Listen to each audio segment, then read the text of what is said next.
Merry Christmas po sa inyong lahat. December 1 na ho. 24 days from now, exactly by sa tradition, sineselebrate natin ang Christmas. Pero alam nyo ba na ang Pilipinas ang mahaba ang celebration ng Christmas? 5 or 6 months ang ating celebration. Nag-start ng September. But the question is, teka muna, mukhang yung iba sa inyo nakasimangot pa. Pakingitian nga yung mga katabi nyo. Yan, yan. At palakpakan natin ang Panginoon. Happy ba kayo? Nagwo-worship tayo? Okay, wala tayo sa punerarya at naglalamay. We are worshiping, celebrating the goodness of God. Pray muna tayo. Let's pray. Our Father, we thank you for the way that you have gathered us in this place. Thank you for the opportunity of fellowshipping one with another. And for the way that you will bless each one of us as we continue to worship you, Father. Salamat, salamat po. Salamat sa presensya mo na ngayon ay nasa aming kalagitnaan. Maghari ka sa amin, O Diyos. Maging sa puso namin, lumugar ka sa lugar na para sa iyo lang. Pagharian niyo ang aming buhay. At mapuspos kami ng kagalakan, kapayapaan sa aming pong pagsambang ito. Magsasalo-salo kami ng salita mo, Panginoon. Busugin niyo kami. Busugin niyo ang aming isip, puso't kalooban, ang aming spirito, ang aming kaluluwa, pakainin mo ng mga katotohanang pagbibigay sa amin ng kasiglahan, kapayapaan at kalakasan. Magdadala sa amin sa mas malapit na kaugnayan sa iyo. Salamat po, Panginoon. Mangusap ka at gamitin niyo lang po akong tagapagsalita mo. Ikaw ang totoong maging speaker. At gamitin mo lang ako as your spokesperson. Makapaghatid ako, Panginoon, ng mensaheng magpapatibay ng pananampalataya at magbibigay hamon sa mga kapatid upang lalo kang paglingkuran, sambahin, at maging tapat sa iyo. Ito, Ama, ang aming panalangin. In Jesus' mighty name. Amen. Amen. Yes, palakpakan natin ang Panginoon. Pakitignan ulit yung mga katabi nyo na may ngiti na parang sinasabi nyo, salamat, salamat, andito ka. Kasama kita. Okay. Isa sa mga tradisyon natin as we celebrate Christmas season ay yung pagbibigay ng regalo, gift giving, and also of course, receiving.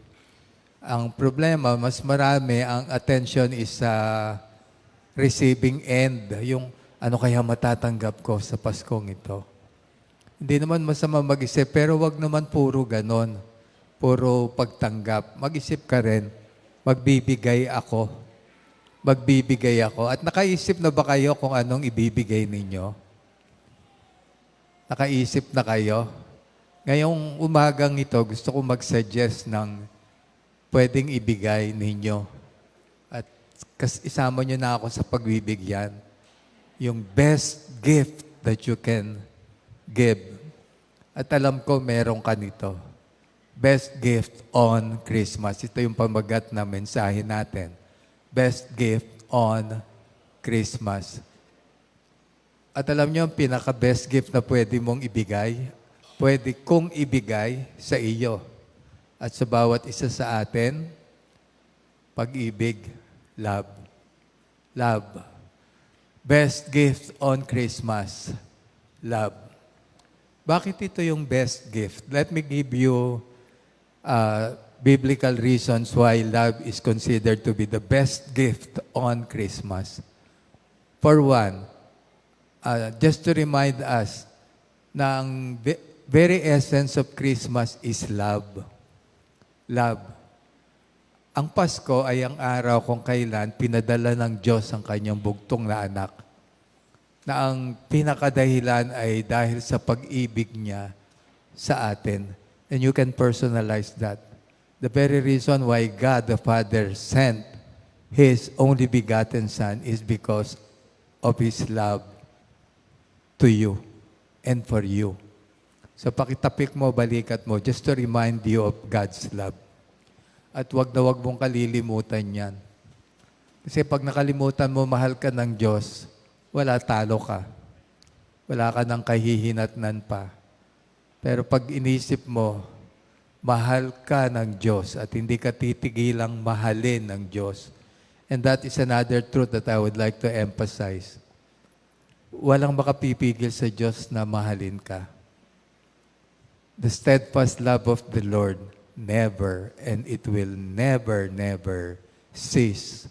Sabi sa Lamentations 3:22-23, the steadfast love of the Lord never ceases. His mercies never come to an end.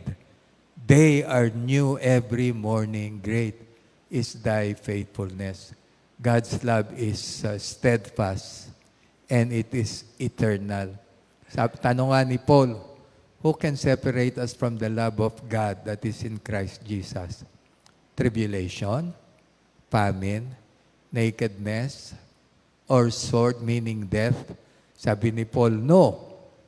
I am very much convinced that in all these things, we are more than conquerors because of Him who loved us. No tribulation, no famine, no nakedness, even death can separate us from the love of God. Neither death nor life, sabi ni Paul, neither principalities, angels, nor demons, things in the past, things present, or anything else in all creation shall be able to separate us from the love of God. Ganun kakamahal ng Diyos. Hindi kanya titigilang mahalin. Pag tumigil kang mahalin ng Diyos, hindi na siya Diyos.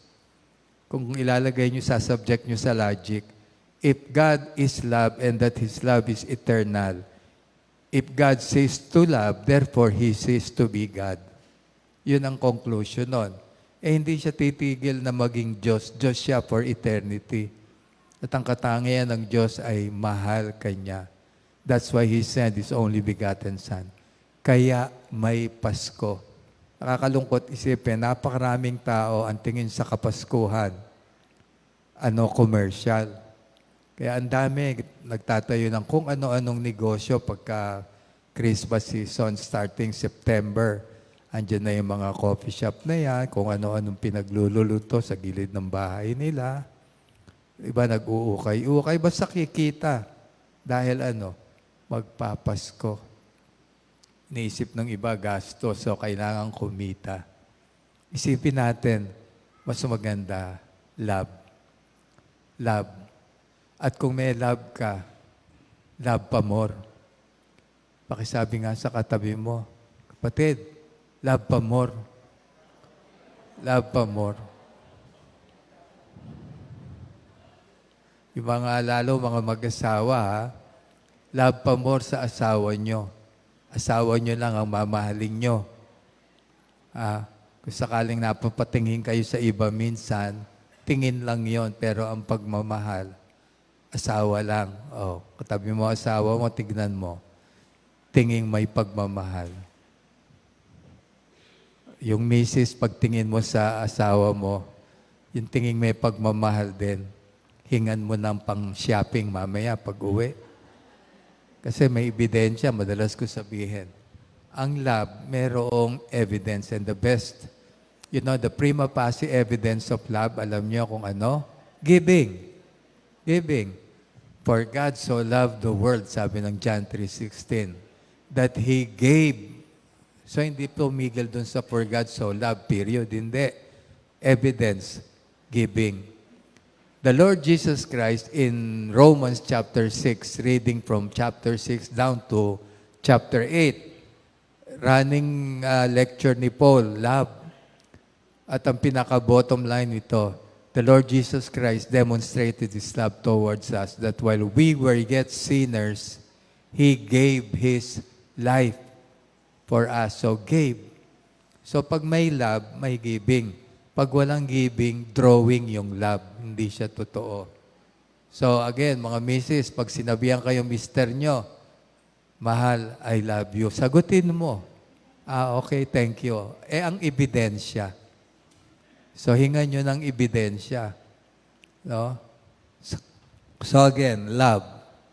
So that is one of the very reason why love is the best gift on Christmas. Love. Another reason is because of the supremacy of love. Love is supreme. Sa 1 Corinthians chapter 13, verses 1 to 3, there was a point in time in the early on ng buhay ng Kristyanismo, mga kapatid. Masyadong na-engross ang maraming Kristiyano sa mga spiritual gift. At minsan dito sa atin sa Pilipinas, sobrang emphasis na binigay sa mga spiritual gift. Yung speaking in tongues, yung knowledge, yung prophecy. Noon, nangyari na rin yon. Kaya si Apostle Paul sumulat. 1 Corinthians 12, diniscuss niya yung spiritual gift. 1 Corinthians 14, tuloy-tuloy niyan diniscuss. But then, in between 12 and 14 of 1 Corinthians, yung chapter 13, in-emphasize niya so much ang love. Love chapter. Kaya sabi niya sa verse 1, 1 Corinthians 13, though I walk. Psalms 23 pala. 1 Corinthians 13, verse 1, sabi niya, though I speak in the tongues of man, and even in the tongues of angels. So meron palang gano'n, no? Tongues of angels. Siguro sa pakinggan ko, anghel yung nagsasalita. No? Pero sabi niya, though I speak in the tongues of man or in the tongues of angel, but without love, I am just a clanging cymbal or a sounding gong. Familiar ba kayo sa kampana? Familiar kayo? Siguro yung mga bata rito, mas familiar kayo saan? Sa tililing, yung ice cream. Alam nyo, ang gandang pakinggan nun. Pero kahit magandang pakinggan, itapat nyo sa tenga nyo yon. Tapos matagal na pinupukpuk yon, aayaw ka rin. Di lalo na kung kalembang. Sa amin, meron akong inilagay dun sa garahe naming antik na kalembang, pero maliit lang siya. Siguro mga ganito kalaki. Hindi ko pa siya nalalagyan ng tali. Pag nalagyan ko ng tali, yun ang pinaka-doorbell namin. Gusto nyo punta kayo sa bahay, hiramin nyo. Pahiram ko. Tapos, itapat mo sa tenga mo, pukpukin mo ng pukpukin. Tignan mo resulta. I don't think meron dito magugustuhan mo na ikalembang ng ikalembang yon. The point ni Apostle Paul ito, ang tao kahit gaano kahusay magsalita, kahit pa ang galing-galing niya, linguist siya, no? Pronunciation-wise, grammar-wise, ayos lahat. Pero ang sabi, without love, ang taong yon ay lang, para siyang batingaw na umaalingaw-ngaw. Tapos clinging cymbals. Meron tayo rito, kaya lang masyadong high-tech itong ating cymbals dito. Pero miski ito, subukan yung itapat, aayaw din kayo. So ang point, mahalaga yung magandang magsalita. Mahalaga communication-wise. But the point is, kahit gaano ako kahusay, kagaling magsalita, wala naman akong pag-ibig, para lang akong batingaw na umaalingaw-ngaw. Eventually, ayaw nyo nang pakinggan. Nag-a-agree ba kayo doon? Na ang isang tao, kahit gaano kahusay magsalita, walang pag-ibig, ayaw nyo marinig kasi habang nakikinig ka, nagkakasala ka pa nga Look who's talking, yung bang gano'n ang nasa isip mo. Ang maganda yung sinasabi mo sa isip mo, blessed na blessed ako. Bakit? Kahit hindi siya magsalita, tayo pa lang niya, blessed na ako. Maganda yung gano'n sa isang tao, di ba? Yung mga taong, alimbawa, may isang salita, totoo sa kanyang sinasabi, pag nangako, tinutupad. Now, hindi ko naman ibig sabihin sa ating lahat dito na wala kang kwentang magsalita. Ang point ko lang sa puntong ito, lalo pa sa pagtupad ng sinabi, kung may sinabi ka at kailangan mo patunayan, patunayan mo. Patunayan mo. At ang motivation mo, gawin mong love. Nagagawin ko ito kasi may pag-ibig ako. Now, having said that, sabi ni Paul, so love is supreme over speaking in tongues. Sabi niya, if I have the knowledge and the prophecy to understand all prophetic utterances, but have not love, I am nothing. Kahit daw nakakaintindi ako ng kung ano-anong mga propesya, pero walang pag-ibig, wala pa rin ako. I am nothing. And if I have the faith that can move mountains, but have not love, I am nothing. Tapos sabi niya, and if I offer my body as a sacrifice, but have not love. By the way, bakit meron dito? Kasi alam niya noon, may practice ang ibang religious group, yung sacrifice, burnt offering. At ang ino-offer, alam niyo, minsan, tao. Kaya nga si Abraham, when God told him to offer Isaac, hindi siya nagdalawang isip, hindi lang dahil may pananampalataya siya. Kasi practice nila na mag-offer ng tao, susunugin. Bago sunugin, papatayin muna yon. Kaya niya si Isaac, yung anak, dala-dala niya sa mountain at i-offer niya talaga as offering to God. Pero sabi ni Paul, kahit magsakripisyo ako, sunugin ang aking katawan. Pero walang pag-ibig. Baliwala rin yung sacrifice ko. So hindi pala ibig sabihin, nag-sacrifice ka na, okay na. Hindi pa rin pala yun counted. And sabi niya, if I give all that I possess to the poor, but have not love. Sabi ko kanina, ang evidence ng love is giving. Pero pwede ka pala magbigay ng walang love. Ng walang love. Kaya nga madalas sabihin ni Han Brown sa DCAS, you can love. You can give without loving, but you cannot love without giving. So pwede pala ako, halimbawa, lahat ng laman ng wallet ko, ibigay ko. Pero walang pag-ibig, wala pala yon. Wala pala ring silbi. So it doesn't follow, nagbigay ka, okay na. Kaya suggestion mga kapatid, pag nagbibigay kayo, make sure na yon ay out of love. Kahit sa offering natin, pagka mag-o-offer ka, samahan mo ng Panginoon, love you, eto, may kasamang ngiti. Biro lang ito, pero sa iba totoo. Pagkatapos magmensahe, ano ginagawa? Pumupunta sa CR kasi ang kasunod nun ay offering na. So pupunta sa CR, ita-timing sa offering. Mga kapatid, hindi nyo alam, magpalagay na ako ng offering box sa CR. So pagpunta nyo doon, meron doon. Pero kidding aside, once na nagbigay kayo, samahan nyo ng ngiti. Yung, Panginoon, thank you, opportunity ko to, magbibigay ako. Meron kang isang taong kailangan ng pera at meron ka. Opportunity mo yon to give. Huwag kang magdalawang isip na magbigay. Kahit pa sabihin mo, kakapusin ka, huwag kang magdalawang isip, ibigay mo out of love kasi babalik yon. Ibabalik yon ng Diyos, siksik, liglig, umaapaw. So love is supreme. And then third reason, because love is the greatest. Love is the greatest. 1 Corinthians 13, verse 13. Hope, faith, and love. These three remains. But the greatest is love. So mga kapatid, tayo ay naligtas by faith. In-accept natin yung salvation through faith in Christ. Hindi faith ang nagligtas sa atin, si Christ. Tinanggap natin True faith. Gusto ko maging malinaw yon. You were saved not because of your faith. You were saved because of Christ, na doon mo nilagak yung faith mo. Malinaw po yun, ho? Kasi yung doctrine na yan sa iba, kinakapitalize yung faith.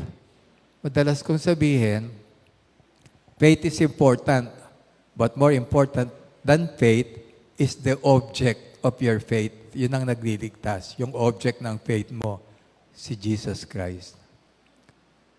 Madalas kong gamiting example to at gusto nyo gawin, may faith ka, pag may sakit ka, pag uminom ka ng muriatic acid, gagaling ka, may faith ka. Sabihin natin may faith ka ron.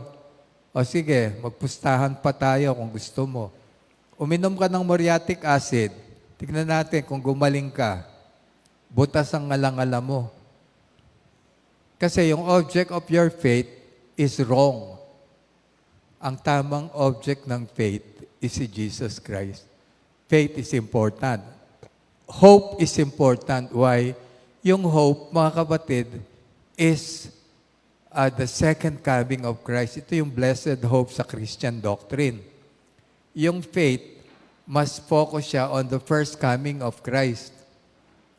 Dumating si Christ as a Savior. Pero sa second coming niya, darating siya as King, the Redeemer.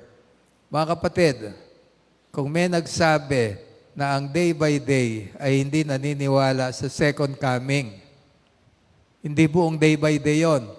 Eto ako, nakatayo ako sa inyo. Sinasabi ko sa inyo, totoo ang second coming. Totoo. At ako, sa reading ko ng scripture, the next event that will happen before yung actual na land ni Christ sa earth, alam niyo yung event na mangyayari? Rapture. Ira-rapture niya ang church. All the believers of Christ sa buong mundo, in a twinkling of an eye, mawawala yun dito. Dadagitin. Magkakaroon ng reunion sa Alapaap. Yun ang susunod na event na mangyayari to save us from the tribulation period. Wala na rito ang Kristiyano pag nagkaroon ng tribulation. Wala na. Kahapon nanonood ako ng mga news. Actually, kinikilabutan ako dun sa war between Israel and Hezbollah. Tapos pinakita kung ano mangyayari sa earth. Alam niyo po ba na isang missile lang, nuclear bomb, ng Russia, gaganti ang US o US gaganti ang Russia. Apektado ang buong mundo. Affected ito sa init at sa lamig. By the way, meron silang common point, yung init at lamig. And the impact, magugunaw ang mundo. Pero bago mangyari yun, dami pang hirap na mangyayari. Ang maganda, as the Bible teaches, eto, bago mangyari yung tribulation period. 7 years yun. Tribulation period, 3.5 years. And then another 3.5 years, Great Tribulation period. Bago mangyari yon, kapatid, kung tinanggap mo si Kristo, wala ka na dito sa daigdig. Wala ka na sa daigdig. So make sure tinanggap mo na si Christ as your Lord and personal Savior. At habang inaantay natin yon, maglingkod tayo sa Panginoon the best that we could. At itong ang Christmas, the best that we can offer sa mga deserving is love. Why? Because God is love. And that the very essence of Christmas is love. Because love is supreme. And that love is the greatest. So the best gift that you can give is Christmas. On this occasion, this season is love. Now, mga kapatid, don't get me wrong na pag sinabi kong giving, material na bagay. Hindi laging material na bagay. Kasi hindi lahat sa atin, merong material na bagay na pwedeng ibigay. Bakit? Minsan pamasahe nga lang dito, papunta rito pinoproblema pa natin Pambili ng bigas na inaasahan natin magiging 20 pesos.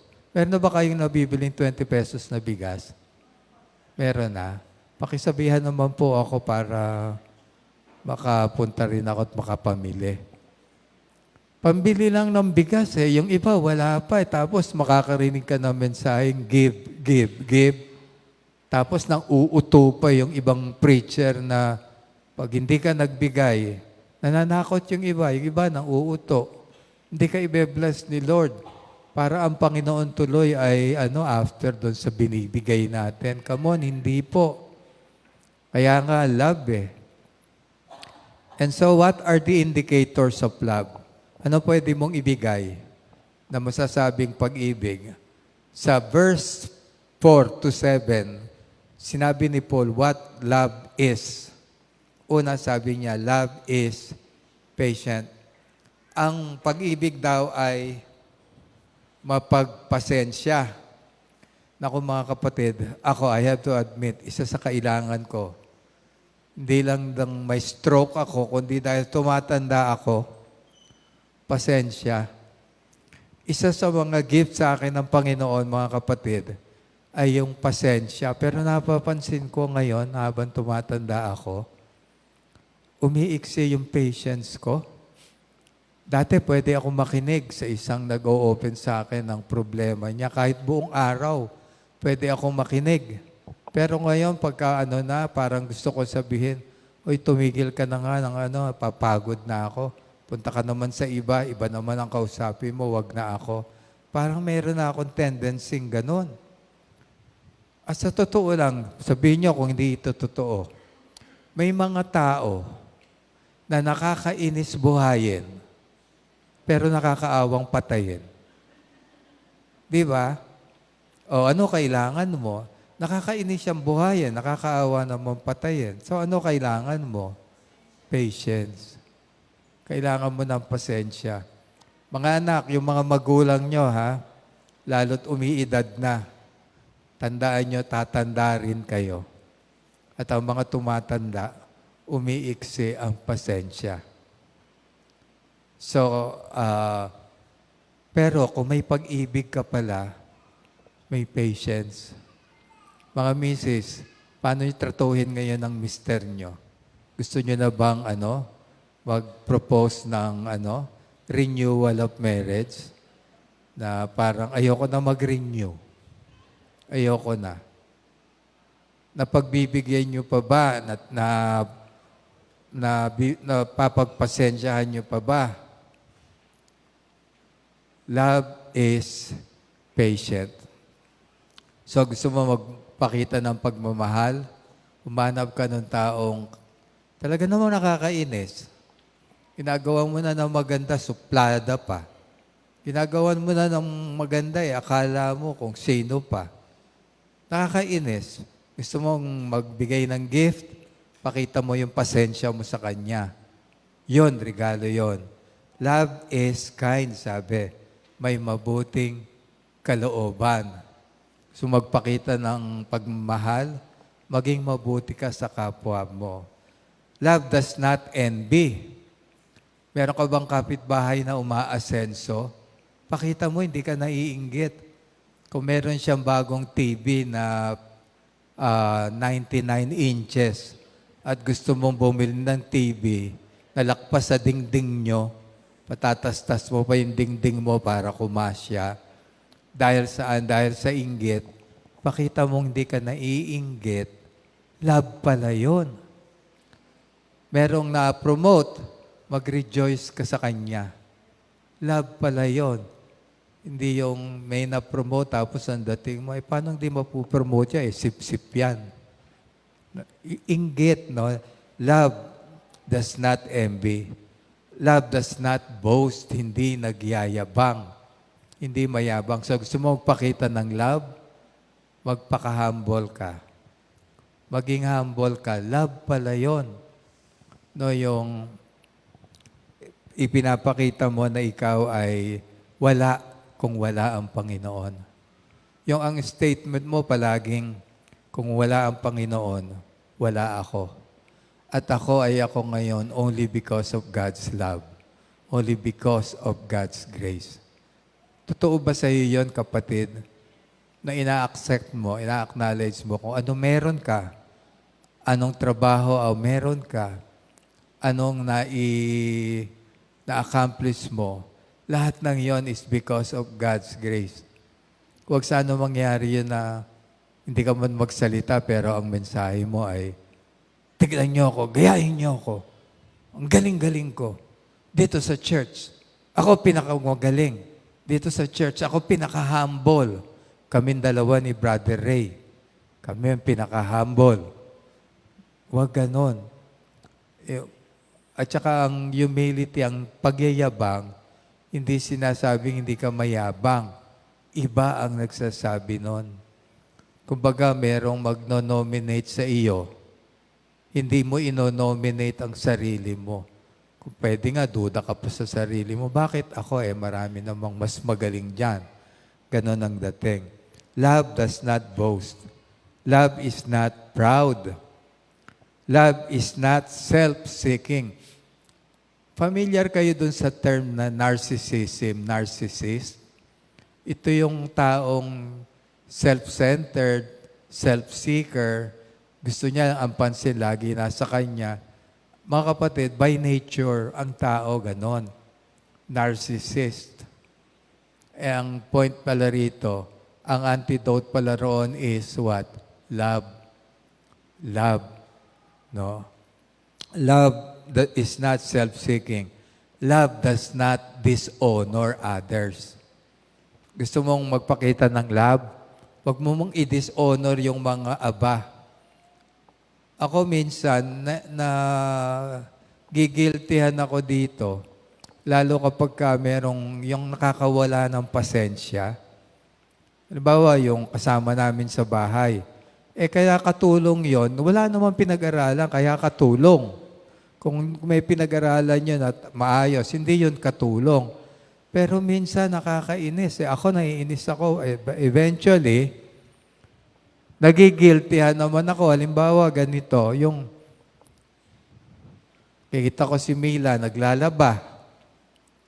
Tapos sinabihan ko yung kasambahay namin, tulungan nyo ate nyo, naglalaba. Tulungan nyo. Sinagot ako, ang sagot, hindi po ako naglalaba ng ganyan. Washing machine po ako . Hindi ka naglalaba ng ganyan, washing machine, samantalang si Mila yun, naglalaba. Yung magre-request ka, pahingi naman ng tubig, please. Lalapit sa iyo. Pagdating sa harap mo, eto na po tubig, bibigay ko po ba sa inyo? Gusto ko sabihin, hindi, sa kapitbahay mo ibigay. Yung bang gano'n, yung, pwede ba ipaghain mo, kakain kami? Kakain na kayo. Doon ba sa table nyo ihahain?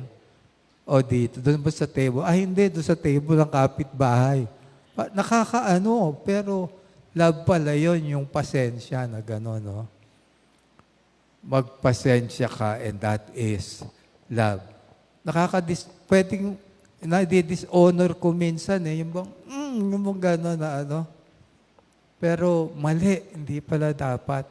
Ito, Christmas, meron kayong kalalang gano'n, yung nakakainis siya yung bang, pero hindi, madi-dishonor mo pag ginanon mo . So give love. Give love on Christmas Day. Okay, love does not boast, love is not proud, love is not self-seeking, does not dishonor others. Ito pa, love does not keep records of wrong. Mga kapatid, sino sa inyo rito ang hindi pa nagawa ng mali ng ibang tao? Meron ba ho rito na hindi ka pa nagawa ng kamalian ng iba? Hindi ka pa na-offend ng kahit na sino? Meron? Good. Palakpakan nyo nga sarili nyo.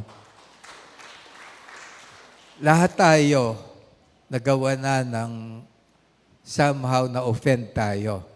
Pero hindi yun ang mahalaga. Ang mahalaga ito. Napatawad mo na ba siya? Napatawad mo na ba? Kahit gaano kalaking kasalanan na nagawa sa iyo, eto, hindi mo siya pwedeng mapatawad kung walang love. Pero kung may love, sabi, it does not keep no records of wrong. Baka mamaya, lalo yung mga misis dito, upo lang muna ako.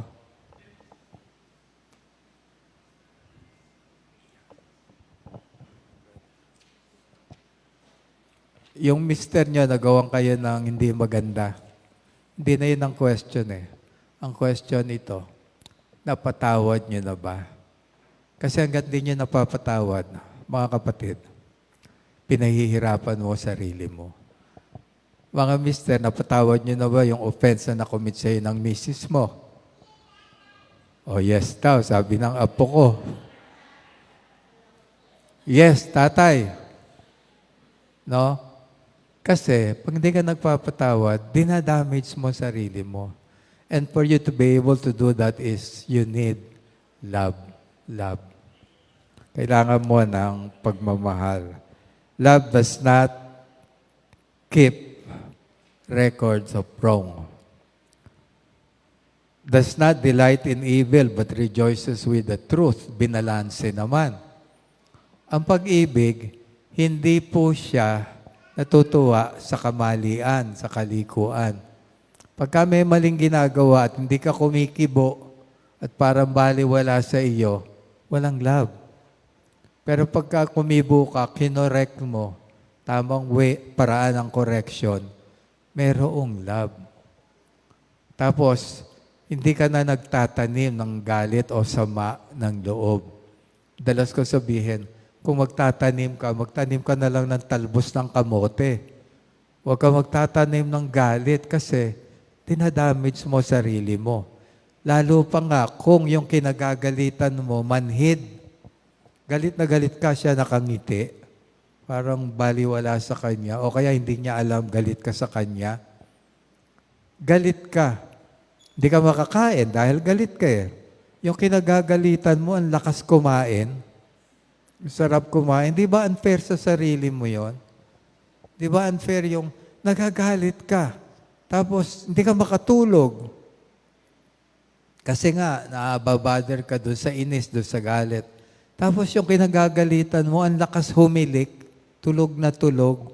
Unfair, di ba? So ano ang cure? Forgive. Forgive. And that will and can happen if there is love. Love does not keep records of wrong. It does not rejoice in evil, but rejoices with the truth. And then finally, number 10, always protects, trusts, hope, perseveres. Ang isang tao daw na nagmamahal, pinoproteksyonan yung kanyang minamahal. At palagi. Ang nagmamahal ay nagtitiwala. Kahit niloko ka na, nagtitiwala ka pa rin. Pero ingat ka.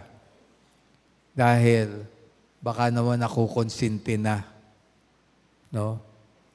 At mga kapatid, paulit-ulit ko ito sinasabi sa church. Kahit sa church, mag-ingat kayo sa mga tao, mga kapatid na minsan hindi maganda ang dating. Yung parang may manipulation, may deception, yung pray ako ng pray, kailangan ko ng 10,000. Pray ako ng pray, kapatid. Habang nagpe-pray ako, mukha mo ang nai-imagine ko. You are the answer to my prayer. Huwag kang basta maniniwala sa ganon. Baka inuuto ka lang, minamanipulate ka. Kasi kung meron, dapat kung totoo, may confirmation. Parang si Cornelius at si Peter, sabi ng Panginoon kay Peter, puntahan mo itong lalaki na ito. By the way, ang mga Hudyo hindi pumupunta sa bahay ng mga Gentile. Kaya nung sinabi ng anghel kay Peter, pumunta ka, nagre-react si Peter, hindi pwede. Madumi ang mga Gentile para sa mga Hudyo. Sabi, hindi, pumunta ka. Pero sa kabila, ay meron na ring pasabi na darating si Peter. So anong point? May confirmation.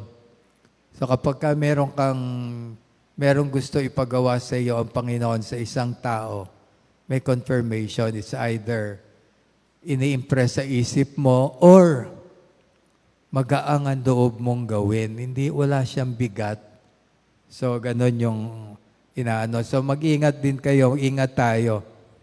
Ako, nung nasa folk arts pa tayo, mga kapatid, andalas may dumadating sa office ko na ang ganda magsalita. Yung pala, at the end, ang sasabihin, uuwi po ako ng Bicol, kailangan ko ng pamasahe. Yun lang pala ang intention. Ang dami pa mga pinagkukukwento kung ano-ano. Pero mga kapatid, again, napakaganda na tayo ay nagtitiwala.